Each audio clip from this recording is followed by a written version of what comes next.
He is a voice for social change in Nashville, and now he has a new book. You may know him for his podcast, Deep Dish Conversations.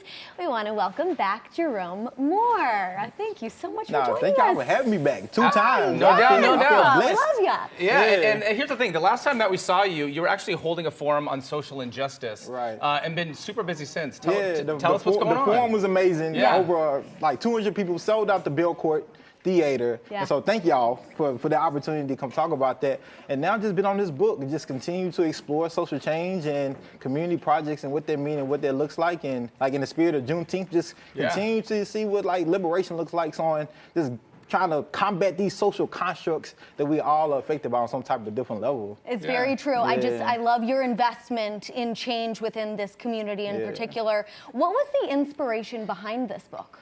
I think just being born and raised here, and like my mantra is change yourself, change your community, change your world, right? So I had to do a lot of investment on myself and what that means, what that looks like, and then bringing it back home here in Nashville, like, and really intentionally investing and exploring my own community. Where honestly, growing up, I grew up in my own little black bubble in North Nashville, and like really saying, okay, let me explore more beyond just what I know and gather other perspectives on social change and what that looks like and what that feels like and what that means to other people in Nashville. And you're adding author to what you do. Like, how does it feel to be an author? Like, feels amazing. Those are power moves. Let's talk about put that authorship on my name. That's another credential. Put some Arthur, Jerome Moore Arthur. So with that, you know, with the book, what's the overall message, the theme? What do you want readers to take away from it? I really want readers to take away. One is like keep exploring social change. You know, it don't mean we always gonna agree, but like keep exploring those that are actually trying to do something. A lot of times I think we can get caught up on what people not doing right or what people are doing wrong or just criticizing.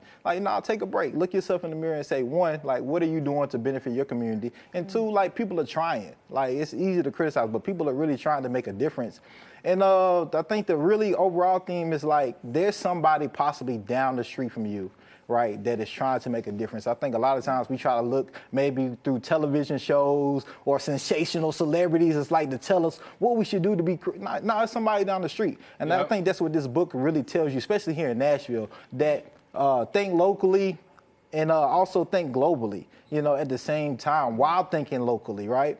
There's somebody right down the street that's making an impact, and this is what this book tells you. There's somebody doing the work that you can invest in or be a part of somewhere here in Nashville or wherever you may be living.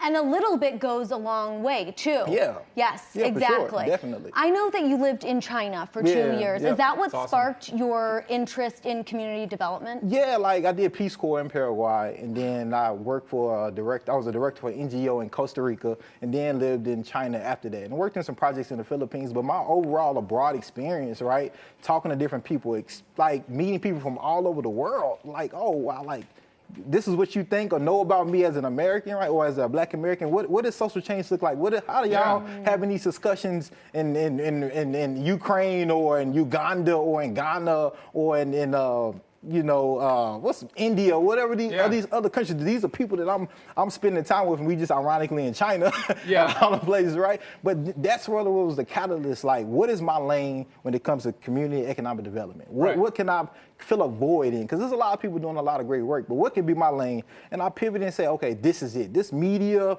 this community projects amplifying voices is where I think I can do the best work and have the most impact, and like do my thing and look fly and be dynamic at the same time.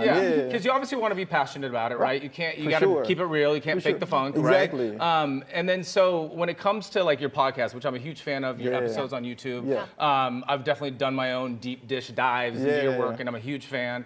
Who are your favorite guests, and like what are some of the lessons that you've learned by your conversations? I think I gotta highlight Big Fridge, Calvin Bryant. Okay. He's also a Nashville native. He was a mega football star here in Hillsborough High School. You know, it's not Pearl Home, but it's Hillsborough, just to put that out there.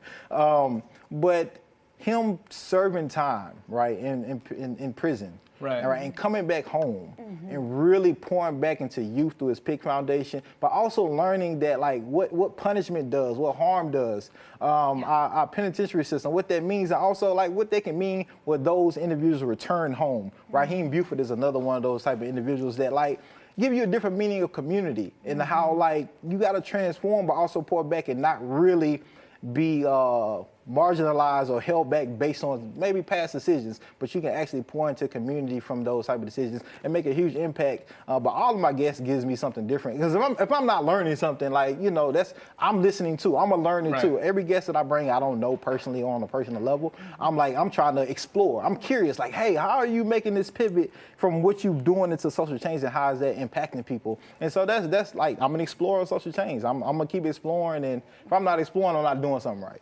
I think you hit the nail on the head too. Listening and exploring more, I think maybe are two main pillars of social change. For sure. We were saying just before, during commercial break, that this is great for everyone, locals as well as newcomers too, because you get to learn about the history of Nashville, and as well as what's happening today in our community. What I want to know is, what does social change look like to you, and when will you know that your work is complete? Well, social change for me is like anything solution-based. Solution-based discussion, solution-based projects. If it's not solution-based, I really personally don't even want to deal with it, right? Because we can talk about everything that's going wrong, but what are the solutions? And what are those people that are trying to create those solutions to combat these things, right? And for me, like, I thought about this, what at the end of it, right? How do I know I made a change? And I'm not a big awards person. I'm not even a person that really likes to talk about myself much. But since when you asked me, like, I think like just being like, you know, maybe nominated for a Nobel Peace Prize or something. Stars, man, you can do it. Dude. And I think that for me is like just being nominated, suggested, right? It'll be like, okay, like this is a global impact, right? That's the type of impact I want to have when it's all said and done. It's like, you Nobel Peace Prize worthy type of work, and like I don't know if I ever truly be finished, but like consistently like pouring back into Nashville, Middle Tennessee, of course, but also taking that global, but having that local impact while thinking globally is definitely like my lane and what I'm trying to do. Beautiful. You're already doing so much good work for this community. Thank you so much. And if you haven't gathered by now, Jerome Moore is making moves. Remember to check out Deep Dish Conversations, Voices of Social Change in Nashville, and go to his book signing at Nashville Public Television Friday, June 23rd. Jerome, you're the man. Thank you for being here. Appreciate y'all.